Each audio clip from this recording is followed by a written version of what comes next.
Hello everyone. तो लो जी आ गया खेसारी लाल यादव जी और रानी एक्ट्रेस का एक बहुत ही बेहतरीन वीडियो सॉन्ग जो कि फुल वीडियो सॉन्ग में रिलीज हो चुका है।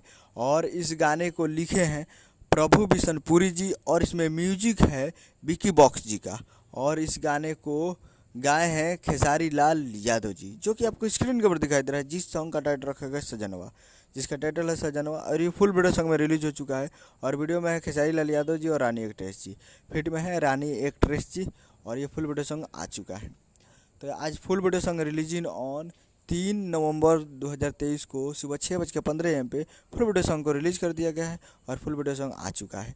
और ये नवरात्रि के बाद ये पहला लोकगीत है खेसारी लाल यादव जी के, जो कि बहुत ही बेहतरीन और बहुत ही ज़बरदस्त बनाया गया है। तो आप लोग अभी तक इसे नहीं देखें तो आप लोग जाइए और जाकर फुल वीडियो सॉन्ग को देखिए और प्यार दीजिए।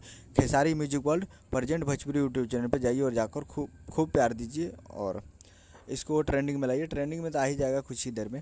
तो उम्मीद करूँगा वीडियो अच्छा लगा तो चैनल को सब्सक्राइब लाइक प्रेस करते कैसे खेसारी लाल यादव जी का लेटेस्ट न्यूज़ आता है। वीडियो अच्छा लगा तो वीडियो को एक लाइक कीजिए। मिलते अगले वीडियो में, तब तक के लिए जय हिंद जय भोजपुरी।